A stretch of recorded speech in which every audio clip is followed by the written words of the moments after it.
Welcome to episode 61 of Lucretius Today. I am your host Cassius, and together with my panelists from the EpicureanFriends.com forum, we'll walk you through the 6 books of Lucretius's poem and discuss how Epicurean philosophy can apply to you today. We encourage you to study Epicurus for yourself, and we suggest the best place to start is the book Epicurus and His Philosophy by Canadian professor Norman DeWitt. For anyone who's not familiar with our podcast, please check back to episode 1 for a discussion of our goals and our ground rules. If you have any questions about those, please be sure to contact us at EpicureanFriends.com for more information. In this episode, we'll begin discussion of the well-known ending of Book 4, which addresses in great detail the perils of romantic love. Our text today is Latin lines 1037 through 1140, and now let's join Elaine reading today's text. And then what mighty deeds are men hurrying themselves about in their dreams? Then they show their valor and do wonderful exploits. They engage with kings and are taken captive, are in the confusion of battle. They cry out as if they were expiring on the spot. Some are the hottest in the fight and groan with the anguish of their wounds and fill the air with complaints, as if they were torn by the teeth of a panther or fierce lion. Some in their sleep talk of the mysteries of state and frequently discover the treason of their own contriving. Some think they are dying away, and others, falling from the dreadful precipices with all their weight upon the earth, are terrified and awake almost out of their senses, and can scarce recover themselves from the hurry and distraction of their spirits. Another, parched up with thirst, sits on the river's bank or by the side of a pleasant fountain, and almost drinks down his throat the whole stream. And children in their sleep often fancy that they are near some sink or public pissing place. They think they are taking up their clothes that they may make water freely. And so the Babylonian coverlid with its purple dye and the rich bedding are wet through. And further, those who are in the heat of youth, whose ripening age has well digested the semen through all the limbs, on such the images of every beauteous object strike deeply, and show the lovely face and blushing cheek, which so provoke and stimulate the parts, swelling with seed and abundance, that they discharge, as if this deed were done, large floods of moisture and pollute the robe. For as I said before, the seed begins to boil as soon as mature age has well braced the limbs. Other things are moved and provoked by other impressions, but nothing but the power of beauty can put the human semen into motion, which as soon as it is ejected from its little cells, flows through the limbs and through every part of the body, and being received into the receptacle of the nerves proper for it, in an instant stimulates the genitals. These parts grow turgid with the semen, and thence proceeds the will to project it where the heat of lust strives to reach. For the mind drives furiously toward the lovely body from when it received the wound of love. Men generally fall upon their wound, and the blood gushes with violence toward the part from which we received the blow. If the murderer be near, the red liquor will spout all over him. So he that is struck with the darts of Venus, whether some beauteous boy with female charms the arrow casts, or some more beauteous maid that shoots out love from every pore, tends to the part that gave the stroke. He is in raptures to enjoy, to inject, and to consummate, for the hot desire to the act foreshadows the mighty pleasure that attends it. This is properly Venus to us. This is the deity of love. Hence the drops of sweet delight first strike upon the heart, and the burning fever of succeeding care follows it close. For if the object of your love be absent, her charming image is always before you, and her sweet name is ever thrilling in your ears. But take care that you fly those images, and avoid those incentives to love, and divert your mind some other way. Choose to bestow your favors in common. Don't reserve your whole stock for one only, lest by that means you entail anxiety and certain sorrow upon yourself, for the ulcer spreads and grows stubborn by feeding it. The madness increases every day, and trouble becomes the heavier, unless you cure old wounds by new, or like a rover, remove your first smart by wandering all over the sex, or turn the passion of your mind into some other channel. Nor is he without the pleasures of Venus who disdains the fetters of love, but rather takes the sweet without the pain that follows it. For such a sober lover takes more certain and more unmixed delight than those wretches, those furious votaries, whose mind in the very instant of enjoyment is tossed with 1,000 doubts and fears. These know not what sweets they shall first rifle with their hands and eyes. What they fasten upon, they strain hard and give pain to the body. They often fix their teeth in the fair one's lips and pin her down with kisses. And for this reason, because the joy is imperfect, and some stings remain which provoke them to hurt the thing, whatever it is, that first put them into a rage. But Venus, in the encounter of love, gently soothes the pain, and the sweet pleasure intermixed restrains the lover's teeth from biting too hard. The lover hopes perhaps that his flame may be extinguished by the same object that first blew the fire.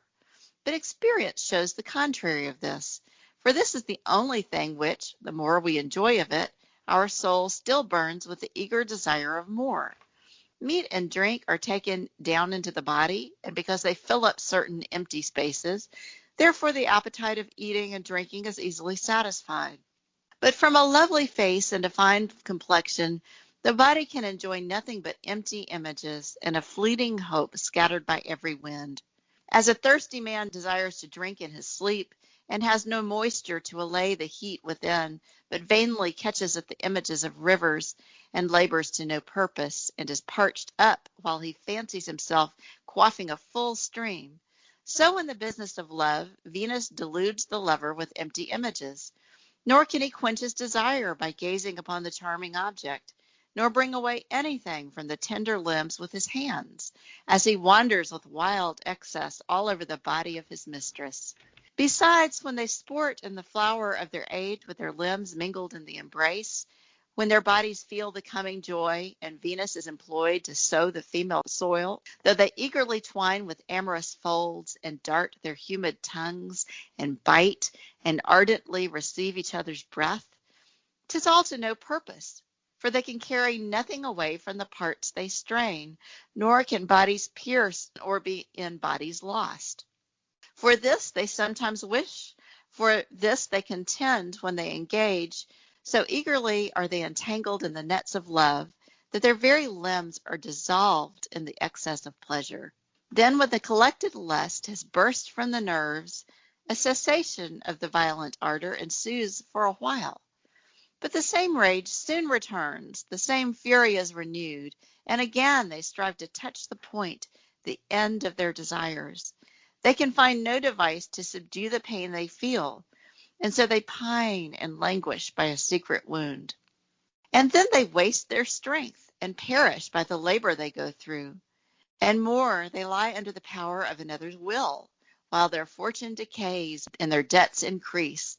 Their duty is neglected, and their tottering reputation sickens. Rich pearls and fine shoes of Sion shine upon the feet of their mistress.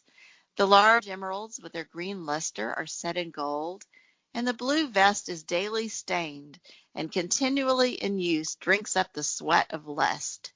The family estate, acquired with honor, is changed into coronets of ribbons and headdresses sparkling with jewels, and is sometimes turned into costly gowns or garments of Melita or Scian robes. Besides, they add to these the luxury of feasts and stately couches, plays, frequent carousals, crowns, and garlands. But in vain, for some bitter bubbles up from the very fountain of his delight, and poisons all his sweets. Either his own guilty mind stings him for leading such a life of sloth, and murdering so large a part of his time, or his mistress has dropped some doubtful word which kindles in his fond heart like fire, or he thinks she has thrown her eyes too freely abroad, and glanced upon another, and he discovers the remains of a smiling pleasure upon her face. Well, Elaine, thank you for reading today's excerpt. That was long. Who would like to start? Martin, in general, before we go and tackle each paragraph. I'm still a bit puzzled how he comes in this. I mean, he's talking about dreams, and then it goes somehow continues over into this section what was the name for that? I saw it recently discussed, the adjective for this type of love, the passionate love or something like that. Yeah, I saw some commentator make a connection between discussing war and love, as in Mars and Venus, and that there's some type of potential connection there. And the idea of falling towards your wound and the blood spurting out in the direction of that which wounded you. It's all very interesting. We could see that, yeah. Yeah, but somehow this doesn't match my experience. I never fell upon any wounds. I mean that I see this as a war, and that this is a wound. It is not like that. Right. So some parts later he observed they were the same, but a number like this one with the wound, I just don't get it. Or that later on that guy gets jealous. No? Okay, that one maybe I was lucky. That I just lucky that I don't get into this by nature or whatever. So that one, under different circumstances, I might that one I can still imagine, and I've seen many men fall into that trap. But still, with the wounds, that's puzzling me. I have this picture in my mind from the movies when somebody has been shot with an arrow or hit with a spear, and they grab the spear and they start staggering in the direction the spear came. And maybe when you had more spears and arrows and swords, people had more experience with the way you react to them than we do today. I don't know. Yeah, I mean, probably people would rather move away from where it came from to avoid that more. Right. Yeah, right. Yeah. What if it hits you in the back? You're not going to fall backwards, are you? You're going to fall.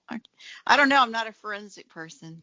Usually there's some basis for him coming up with something that's like that, but I don't know what that could be other than, again, if you're in a world where everybody's using knives and swords and stabbing things, maybe you fall forward when you're stabbed in the stomach. I have the picture also of like Julius Caesar being stabbed by Cassius, and I guess it seems like when I see portrayals of that, he'll fall forward or something like that. So maybe we'll have a forensic expert comment on this. If you're stabbed in 23 times, which direction do you go? That's like a calculus physics problem. But God. I think there may be some truth in this connection between him thinking about war and fighting, and then carrying over to love. He didn't as have if a you're good struck experience. by something. He just didn't have a good experience with his love, and it's kind of like he got carried away. I agree with Martin. It was a squirrel moment almost. It's like here we were talking about dreams, and like the minute we thought about like nocturnal emissions or whatever, we're off. We got pulled into sex. Maybe he's speaking about from experience. Yeah. I agree with your comment that he might have got carried away here, Elaine, because it seems to me when I think back of what we've read so far, and then I think forward to what I think is coming, there's not an awful lot of detail in terms of specific things to do or not do in life, like for food or other activities and so forth. He really, to my recollection, doesn't get into tremendous detail. But when he gets to this subject, boy, he gets into a lot of detail to me. Yeah. More than was necessary, probably. And this is just the first of at least one more week of another 100 lines, because this is only the beginning of his discussion of the details. It gets much more graphic than this.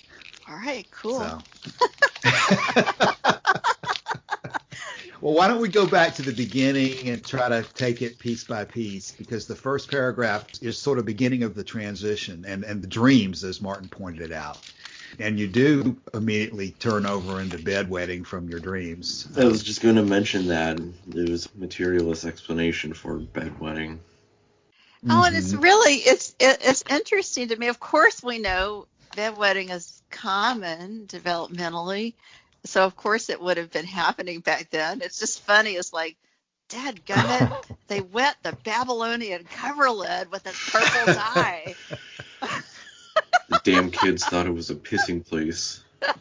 And it is. So it's interesting that he groups it together with talking in the sleep, because it is a parasomnia. It's similar to sleepwalking, sleep talking. It's sleep peeing. It occurs in stage 4 sleep, and they're not actually sleeping more deeply, but they're less arousable, which kind of has the same kind of result. So this bedwetting alarms tend to wake up the parents better than they wake the kids up. And, most people outgrow it gradually as their developmental sleep cycles mature. Elaine, I'm thinking that this might be a clue to the beginning of the direction that, to me, the whole last section of the book here, we're talking about things that you do when you lose control of your maybe bodily urges is not the right way, but your executive function. Yeah. Your executive function, yeah. First of all, you're asleep in this example when you're wetting the bed while asleep. And then when you move on to the passionate love discussion, you're also to some extent intoxicated, or your executive function is no longer doing what it's supposed to do to keep you out of trouble. Yeah. What about the second passage? Wait a minute. In this first passage, what is this bit about the semen throughout the limbs? Yeah. That's fascinating. Yeah. The ripening age has well digested the semen through all the limbs. As if it's like the soul that is.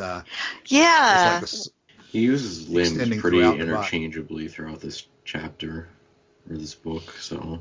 Yeah, but it sounds like he really thought the semen was going through the whole body, which is, I guess, considering how important it is to the propagation of the species. I mean, it's a pretty important thing, semen, for humans. Then I guess it shouldn't be surprising that he might have thought it was everywhere, like the soul, like the nervous system. Well, like if your arm was chopped off, I don't think semen would be leaking out. Like he was talking about the soul being divided. Well, he hasn't said, though. Maybe. Yeah, I still read this differently. I don't think semen refers to the reproductive fluid. Yeah, I think it still reads like something like the seeds. So like he usually uses seeds to me. So this is if we interpret it as what we call semen, it really doesn't make sense. Well, but Martin, I don't know. This is a translation. We would have to ask for translation help to see if he meant something else rather than actual visible semen.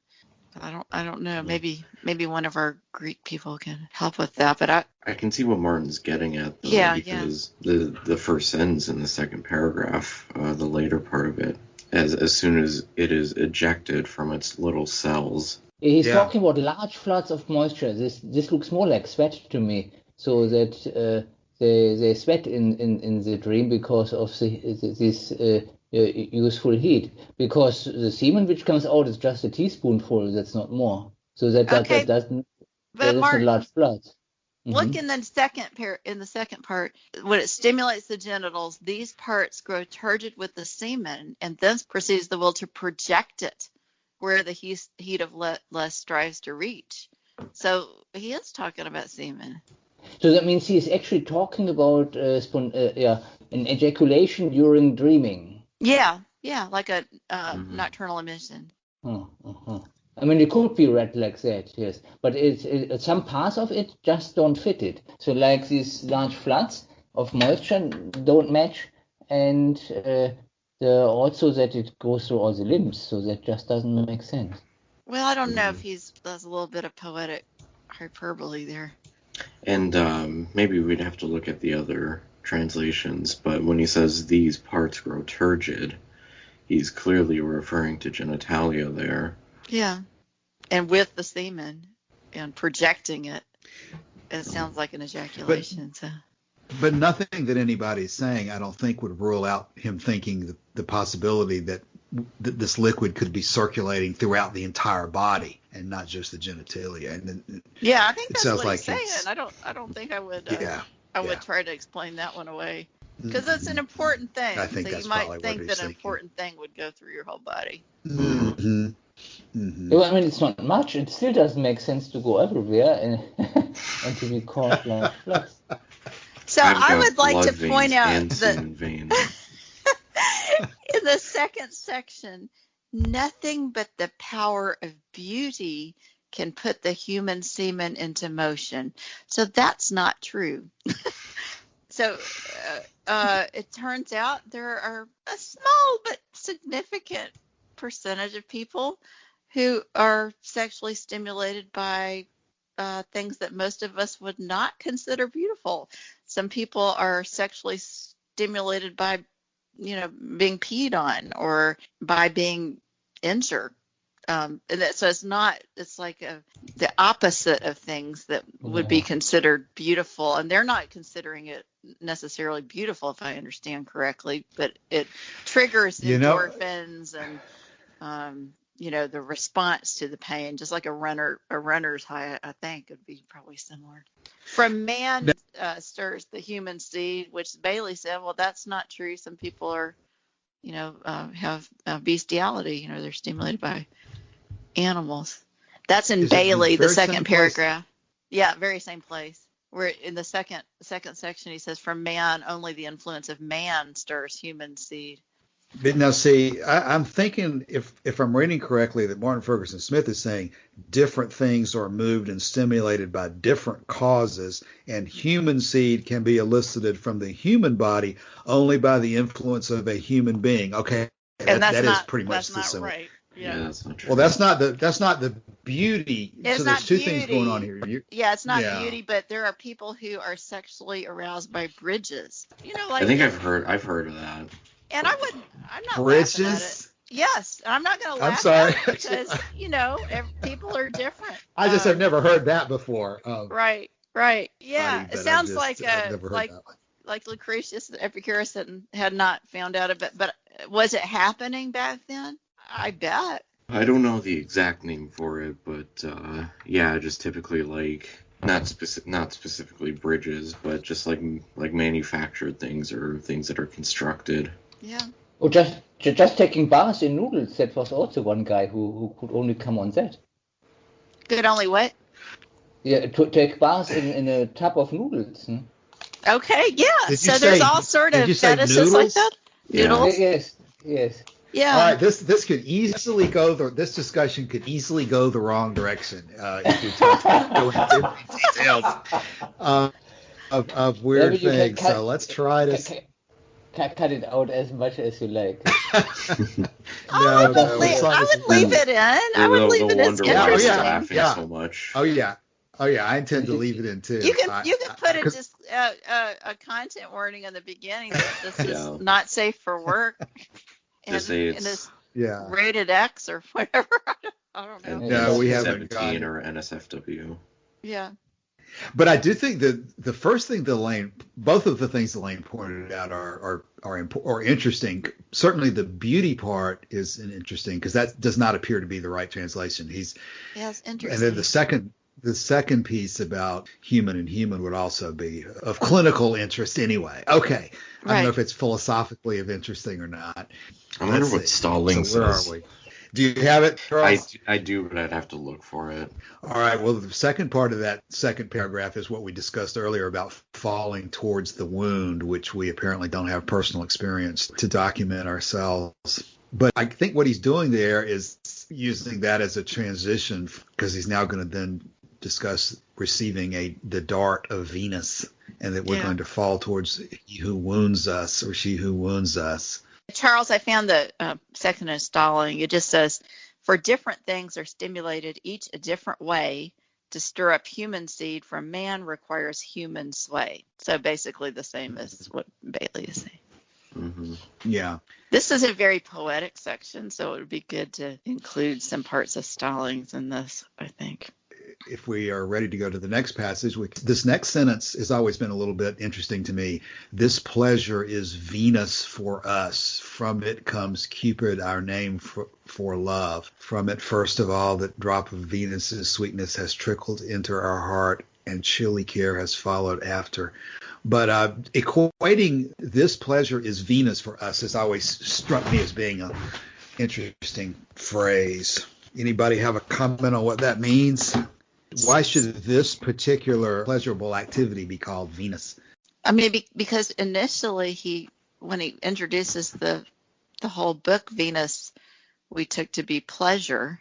I mean, Or maybe it's obviously he's just, saying sex is pleasurable, but it almost sounds like he's limiting it to that in a way here. But I doubt if that's what he yeah, I don't would know, do. limiting, no, I doubt he would limit it, but it's almost Right. like this is the ultimate pleasure, or this is, or, Yeah. and that's the wrong thing to say, or maybe the first pleasure in Or terms maybe of, he's just saying this is pleasure. This is Venus.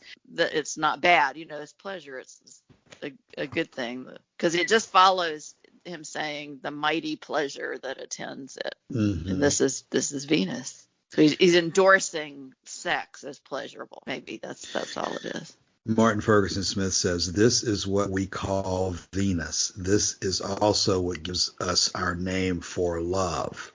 This is the source of that honey drop of Venus's sweetness that is first distilled into our heart to be followed by chilling care. Okay, we're getting now to the material that I think is important for us to discuss, whether this is intended to be a flat prohibition against love, sex, and so forth, or whether it is like other recommendations, contextual. I'm because curious. He's getting. Yeah. Go ahead. No, I'm curious what Martin and Charles have to say about this section, about if the object of your love be absent. Well, the later sections of this book, he mentions that it is better to have sex with somebody who you don't have any attachments to. Pretty close to that, saying the same thing in this section, yeah. And Martin Ferguson Smith is much more even straightforward in his translation. He says, it is advisable to shun such images, to abstain from all that feeds your love, and to turn your attention elsewhere. You should ejaculate the accumulated fluid into any woman's body rather than reserve it for a single lover who monopolizes you and thus involve yourself in inevitable anxiety and anguish. It's pretty straightforward. That is it's much more clear. And it's like more, it's not more words. I forget, Lucretius later on calls prostitutes something in regards to Venus, and I forget exactly what it is, but kind of likens them to like a surrogate, like a conduit. Actually, so in Martin Ferguson Smith, while still, unless you obliterate the old wounds with new blows and heal them while still fresh by taking at random some random roaming Venus, and Stallings translates it, and with the Venuses of easy virtue cure the flesh. That's interesting. What does Monroe say? Which section is this again? That's the third section at the end. Monroe says, roaming abroad after Venus, the pandemian. What is a pandemian? I don't know that word. Makes me think of pandemic. British. It's a British word. Of or relating to any of the senses or sense organs, bodily, sensual. Strongly or unduly inclined to gratification of the senses, tending to arouse bodily appetites, especially the sexual appetite, of or relating to sensualism. All right, so basically a woman who enjoys sex and is not really worried about weird ethical social conventions. So I think this is really fascinating, because he's basically recommending, I'm not sure though, I thought at first when I read it he was recommending polyamory, which is becoming a little more popular now, but it sounds more like he's recommending kind of one night stands rather than a true polyamory, but definitely not monogamy. He is not hot for monogamy. Well, okay, that's a good point for me to insert this. As we're reading this, somebody who hasn't read to the end needs to keep in mind the final passage where he sort of does get back to what you might say is monogamy. We're going to go several weeks on this. Let me read Martin Ferguson Smith's final paragraph of Book 4. Okay. He says, it is not due to divine intervention or the arrows of Venus that a woman with little pretension to beauty sometimes comes to be loved. Not infrequently the woman herself, by her behavior, by her obliging ways, and by the scrupulous neatness of her person, easily accustoms a man to spend his life with her. Furthermore, mere habit generates love. For anything that is struck by incessant blows, no matter how lightly, in long lapse of time, is overpowered and made to yield. Have you not noticed that even drops of water falling upon a rock in long lapse of time hollow out that rock? And those are the final words of Book 4, which are going to follow after the long discussion of the pitfalls of romantic love that we're talking about now. So maybe this is something to wait for, to process along the way. And I don't think blows was the right word to use there. But if Martin Ferguson Smith is being literal, he does include the phrase, easily accustoms a man to spend his life with her. Mm-hmm. So that would not be necessarily a statement that everybody ought to be monogamous and spend their whole life married between one man and one woman. But on the other hand, just like imply that he's not having sex somewhere else. That's right. That's true too.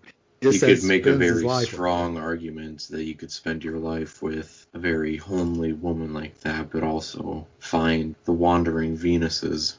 There's a lot of clarification to this chapter, because the next few sections will start to get a little bit into misogyny.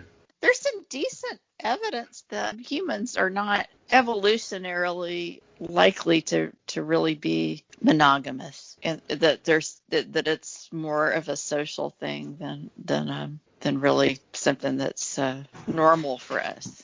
And so being a good observer, I think he has noticed that. But I think for most people who wind up being, having more than one partner, it's not because they can't. I guess I'm getting a little bit further down, but it's to me, my observations, it's not because they can't achieve their, like they're having this endless frustrated desire that they want more than they can get, and as soon as they're over one orgasm, they want another one. It's more that they get tired of each other. But he doesn't mention that at all. Takes you back to the general discussion of variety and whether our variety is something we seek, and yet it's not really necessary to have a life full of pleasure. Just you don't necessarily have to continuously replace the components of pleasure. But as I think Elaine has mentioned herself before in the past, if you get tired of the same thing, then that's a form, I think, of lack of pleasure. Yeah. To feel that way towards something, to be tired of it, to be over accustomed. Go ahead. And Elaine. there's a great book if any of our listeners are interested in religious influences on sexuality, by Darrell Ray, Darrel Ray, Sex and God, How Religion Distorts Sexuality. I got to meet him. I went on an atheist cruise a few years ago, and he was the speaker. Here we are in this cruise boat, and he's giving us science lectures on sex, which is really fascinating, and how different organisms are, and where humans fall in that. So if you're interested in that kind of thing, it's a great That sounds book. like something out of a libertine novel. What, the cruise? Yeah, the cruise and everything. Okay. Hey, listen, before I forget to say this, I think this is something philosophically more on track would be, rather than the atheist cruise. You remember, Lucretius pretty early on used the analogy about looking up at the sky and saying that if you looked up the first time, you'd be amazed by what you see in the sky. But the more you look up, the less amazed, you get tired of it. You don't even bother to look up anymore. Yes. So got him previously acknowledging the idea of growing tired and boredom. But he doesn't bring it in here. I noticed that, and it sounds, but this may be just his experience, that he just felt like he just couldn't get to whatever it was that he was going for. So I'm thinking about where he just says love, like one thing. There's, as far as, and it's been a while since I've looked at this, but I think the modern understanding of this whole complex of love, romance, and so on is that there is infatuation. Yes. Okay, and he's talking about infatuation mostly here, and then there's lust, which can just be purely sexual, and then there's attachment, which is that kind of oxytocin bonding, And people have them in different orders. We think of infatuation as being at the onset, and lust and infatuation kind of going hand in hand, and then bonding coming later. For some people, the infatuation or lust or the romance, often together with infatuation, that can come after bonding as friends. So there's different orders that these things can happen for people. And some people don't get lust. Some people don't get infatuation or romance. Some people don't get a lot of bonding. So there's a lot of different ways that this can be. When hold on, let me check what translation this was. When Monroe said Venus the Pandemian, I looked up that word and wanted to see if it had a connection to demisexuality. Oh. It didn't. Didn't. Okay. Yeah. And that's one thing I was talking about, demisexual or demi-romantic or aromantic. And that is exactly what you were just talking about, about the attachment coming first. And about partners growing tired of each other. I wonder if, since this was a bit of a squirrely, off-the-walls section leading, paragraph to paragraph, almost like it was stream of consciousness, I wonder if that part was circumvented because he mentioned the, visit the wandering Venuses. Maybe that was just his solution to it, and he didn't feel the need to address it with extra words. Yeah. I mean, it sounds like he was talking about something people would have known what he was talking about. Mm-hmm. It sounds very much like that. So what about this part here that I mentioned the pain aspect, and that some people are turned on by pain in this. Let's see which section down are my Monroe. Fall upon the 3, 4 in the fourth section. The biting. Yeah. So it's he says, what they have sought, they tightly squeeze and cause pain of body, and often imprint their teeth on the lips and clash mouth to mouth and kissing. So it's like mixing in the fighting and the sex, because the pleasure is not pure, and there are hidden stings which stimulate to hurt. So he's explaining the fact that people sometimes bite each other during sex as because they've been subject to hidden stings, and it's making them want to hurt the other person. What I have read as the explanation for that is that the pain it stimulates endorphins and these pleasure molecules, and that's people have learned that will get them there, and that's what they do, why they do that. But he's saying it's because you've had these hidden stings to yourself that is making you want to hurt the other person. Germs of frenzy. That could be the title of a book. Yeah, right. Germs of frenzy. but there must be another mechanism as well, because it's not. This one would be that to accept to be bitten, but why would people have the drive to bite? So that there has to be something else what also drives then a lover to bite their partner. You don't think it's because it causes them pleasure? A lot of animals bite each other. Yeah. As a sign of affection. Yeah, well, Stalling says, what they long for, that they hurt the flesh by their possessing, often sinking teeth and lips and crushing as they kiss, since what the lovers feel is not some pure and simple bliss. Rather, there are stings that lurk beneath it, pains that shoot, goading them to hurt the thing that's made madness take root, whatever it may be. So this is much more like it's almost like a revenge bite. Or a defense. I don't think that is a mechanism.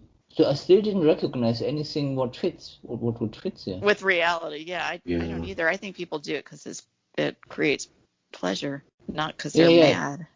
Yeah, in some way, but what is the mechanism? Why does it create pleasure? So I still didn't see an explanation. Oh, we know that. So, Martin, we know that. It's the same as like hot pepper. It stimulates endorphin release. No, this is if to get bitten, but to bite is different. You mean receiving the bite is different from the biting? Yes. Okay. Well, if you know that it causes pleasure to your partner, doesn't that cause you pleasure if you care about your partner? I see, in my experience, is asymmetric, and the partner doesn't know it. So it's something driven what drove the partner, and it was really limited to close to climax. So And there has to be a mechanism which drives that. I mean, it can be somehow related to pleasure, but it's a different mechanism than getting endorphin from experiencing the pain, because it's the one who bites. Yeah. And, Okay. and it is spontaneous. So Right. for that mechanism, I don't see proper explanation here, and I also haven't seen it anywhere else. I bet there's been some research on that. That would be It's certainly interesting. out there. It just I don't know it. Yeah. Right. I haven't encountered it. Should we move on to the next section? I do want to say that spend a little bit more time on this, but he contrasts sex with meat and drink. So meat and drink are taken into the body, and as they can fill up certain fixed parts, and this way the craving for drink and bread is easily satisfied. But from the face and beautiful bloom of man, nothing is given into the body to enjoy, save flimsy idols, a sorry hope which is often snatched off by the wind. So it sounds like he just really did not get sexual satisfaction, because my experience is totally different. Mine also. It's different. Yeah. It's different. I mean, like when I eat, I do get hungry again. And if I've had sex, I will want sex again at some time, but it's not that fast. Uh-huh. And it's not unsatisfiable. There is a definite ability to experience satisfaction. And I feel sorry for Lucretius, and if Epicurus thought this for Epicurus, because that seems like a disappointing state of affairs. Now when you say something like that, I'm just going to have to repeat that I think we ought to recommend that anybody listening to our discussion today, be sure to listen to the next several weeks as well, because this is a long section. And it's going to take twists and turns that not everybody's going to like. I think in the end, it comes down to and this is just a general comment to insert while we're talking, but I'm reading words like frenzy and, as you said, Elaine, infatuation and madness and furious passion and rage. And I'm thinking that what he's ultimately advising against is never giving in to that force of intoxication or infatuation. That he's not necessarily saying don't engage. He's certainly not saying don't engage in sex.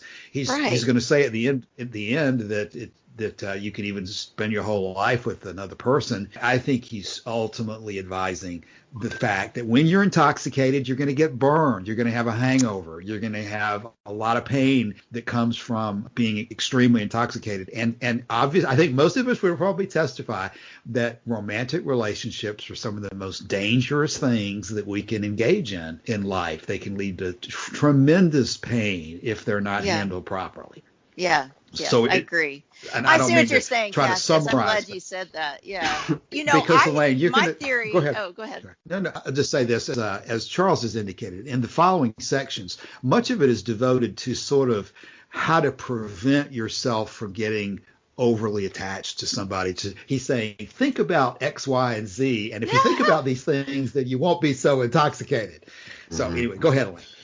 Well, so what I think about, because I dislike infatuation. I don't like it. I think it's but for some people it might be fine. But I think it's partly cultural that we have that promoted. I'm fine with bonding and lust, but infatuation, before you know somebody, what it really requires is that you idealize this person because you don't know them. And to me, that does fit in with the impossibility of satisfying desires for non-existent things. So if you have idealized this person into some kind of an archetype or a goddess, and you don't have any idea who they really are, you're never going to be satisfied because this person that you've imagined and projected doesn't exist. And so that I would totally agree with. He doesn't exactly say that, but I could buy that that's what he's talking about. But he's going to say it next week. He's going to say it very soon, as soon as we get to that passage. He's going to say specifically that. Okay. He's going to say specifically that. And he's going to give a long list. Charles used the word misogyny earlier, and I don't know that that's the appropriate word, but he's going to go on a long list of different types of women and things you should think about to try to make sure that you don't over-idealize somebody, right? Charles, that's what you're talking about, I think. Different section. Okay. The section where I think it can kind of delve into that is where he talks about the type of the type of passion that women experience and how that is conversely different to men. Which, I mean, I don't remember that. Today that's not true. But no, I know what section you're talking about with the different caricatures and yes, and that's something I wanted to kind of talk about a few months back, but I wanted to wait until we were here in the podcast because I got this thing lined up for it on the forums. Yeah, and let's postpone it till we get to that point because we really haven't finished today's section yet, and we're already beginning to run a little bit long on time. So, Elaine, I know you're going to be the one who probably pulls out the most detail here. How do we begin to bring it home for the end of this particular episode? Do you want to talk about what we've got here? Or postpone? Yes, I don't want to skip any of these paragraphs that you see something you'd like to talk about. So whatever you see, go ahead. Yeah. So this last one is talking about how you let's go with infatuation. If you're infatuated, that you're going to neglect everything else, and you're going to spend your whole fortune on your lover. You know, I guess if it's resulting in pain to you, and you wind up not having anything to eat, and then you regret it, and you wish you hadn't done it, then yeah. But otherwise, I wouldn't really see any problem I mean, what good is an estate if you're not using it for pleasure? So if your partner enjoys having a beautiful jewelry, maybe that's big. Maybe that's big. Being that's in the women role, but I love buying things for people that I care about. It gives me pleasure, and I can't really think of a better use for money than to cause happiness. But now if you're doing it and you don't have a place to sleep and you don't have anything to eat, then you've probably gone too far for your own pleasure. There's a whole phenomenon / subculture that's very new or contemporary that I would like to tie into next week's, and I'll make a thread about it. Okay. I'm curious. Lane, let me say this to address what you just said. What you just said about people who really do enjoy those things. Epicure says in Principle Doctrine 10 that the things that we think may be depraved are fine, except for the fact that they lead to pain in the end. And so there's nothing intrinsically bad or intrinsically wrong with doing the things that he's listing here in terms of buying jewels and carousing and so forth. It's just a matter of, practically speaking, will there be a bill to be paid for that? If you can somehow avoid paying that bill, then it's okay. So here he says the conscience-stricken mind happily gnaws itself with remorse to think it is passing a life of sloth and ruining itself in brothels. So I would say if that conscience that you have is sort of an artificial social construction, and you have the money to enjoy a life of sloth and brothels, and you want to do it, and it's not making you unhappy, I don't think Epicurus would object. And I kind of wish a little bit more Lucretius had questioned, where is this conscience coming from? Is it based in reality, or is it based in idealistic social expectations? I think this is a situation where you would also consider that he's talking to Memmius, and when he says the family estate acquired with honor. Yeah. I was going to talk about and so forth. He's talking to a Roman senatorial class type person. Right. I was going to say there's a lot of judgment about Roman virtues there and values. Mm-hmm, mm-hmm. And it's interesting for the people who think that an Epicurean life consists in this sort of warped idea of ataraxia, that you're kind of doing nothing is the best thing. You know, you're sitting and not. Right. All right. Now here he's saying life of sloth is bad. That's right. That's a good point, Elaine. That's right. That would be this might be one of the better passages to use against somebody like that, because he's clearly saying a life of sloth and inattention to your duties and your family estates and so forth, and your reputation and things like that. He's clearly saying that that's a bad. He's implying that's a bad thing from his point of view. And here is Lucretius, the master Epicurean, taking the position that you should be concerned about the family estate and your honor and your reputation. I would say if it bothers you, you know, right. I don't think we should tell people those things should bother them if they don't bother them, or that because philosophically, right. Yeah. philosophically, the point is the goal is pleasure, and you can't prejudge in any individual situation what has to be the case because there's no necessity in that. Listen, we don't want to close today either without talking about the last part of that last paragraph and the sort of jealousy, because I think that's kind of a memorable part of it, where he thinks she has thrown her eyes too freely abroad and glanced upon another. Yeah. And discovers the remains of a smiling pleasure upon her face. Yeah. I think that's the jealousy people talk about. Jealousy. And I am somebody who does not naturally experience that kind of jealousy.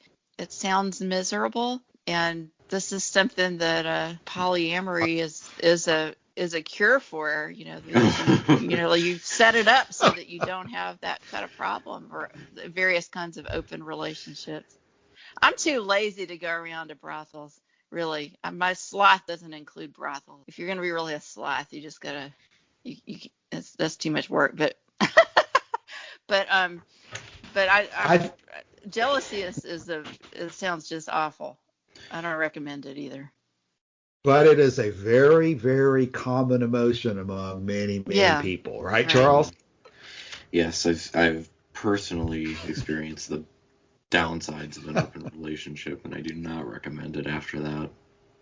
I think that's partly social, and I think he's putting it here like it's an optional thing that you don't have to have it. He's not saying that you have to be jealous of people, is he? It's not clear to me that he's saying that. Well, he's just saying that to me, what he's saying is that the jealousy that you will feel upon the potential loss of your loved one is part of the terrible pain that can result if you're not successful in your relationship.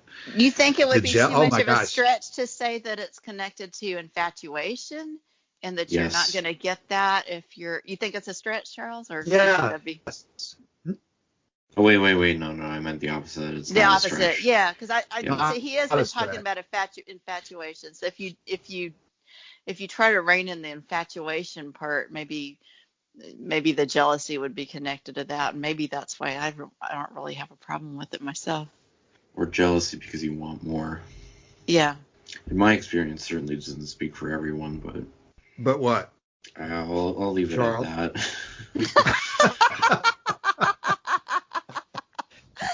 Well, the jealous lover and the rage that they go through is sort of a classic situation that everybody can understand, I think, whether they've gone through it or not.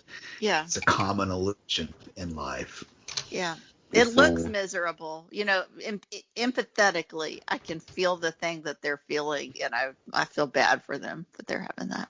Well, I just think one of the things to take away from this is Lucretius finds probably that he's as interested in this subject as most people are. He really seems to me to get carried away in going into the level of detail that he preserves in these sections, because I think we may have not just one, but maybe two more 100-line segments to cover before we get to the end of book 4. And there's going to be a lot more discussion of how to tame your emotions and if you think about certain things, maybe find it easier to avoid being infatuated and carried away. Yeah. So maybe we need to come to a conclusion. This is cool. I've been waiting for this. You've been waiting. But I think Martin, let's begin. Go ahead, Martin. For Epicureans, it should not be that much of an issue. That would so if you have listeners who are firmly in these traditional beliefs, yes, this could be offensive. But for an Epicurean, I don't see why. Yes. Go ahead, Charles. I mean, it's just some of the mindsets that Lucretius had, about women. It doesn't hold up today. I mean, there are obviously people who think like that. I see. Yeah, okay. That I understand. Okay, that is a difference. It's dated. So there's just a lot more to this section before he comes to a conclusion, and I'm not even really sure that he states his conclusion very clearly, but there's just a lot more to this section that we'll want to think about as we develop our own conclusions about what to make of it. Yeah, I mean, this section's like 600 lines long. It's important. Yeah. It is important. It's one of the most important activities of life, and an activity of life that if you mishandle can be extremely painful. Yes. Yeah. So it deserves the attention that he gives it, I think. I don't think there's any doubt about that. It deserves a lot of attention. Mm-hmm. Let's begin to close for the day, though. So closing thoughts to Martin. Oh, no, it's still, I'm still not completely wrapped around all this, so I couldn't give any consistent comment right now. Okay. Charles. I don't think romantic partners are infinitely indivisible. Or infinite in number, or interchangeability. Yes. Gosh. Okay. All right, Elaine. I would say it's really wonderful how these are still timeless topics, are very important to talk about, and I think we benefit from openness and plain speaking when discussing it, rather than making them taboo topics, because then we can learn how to handle this important part of life in a pleasurable way. Like the dreams where you're falling, and then when you wake up in the first section. Yeah. You already have those hypnic jerks. Weird experience. Mm-hmm. You know, as we close, it for some reason it strikes me at this moment how so different this is from a standard Christian, Jewish, Muslim. God created man and woman for man, and all this stuff that's wrapped into the religious viewpoint of sexual relationships. It's just a very different approach. Okay. Anybody have anything else for the day? Otherwise, we'll close. Nothing for me. Okay. All right. Well, we'll come back in a week or so. Thanks, everybody, for your time today. All right. Yeah. Have a good week. Yeah. Bye. Bye-bye. Thanks, and bye.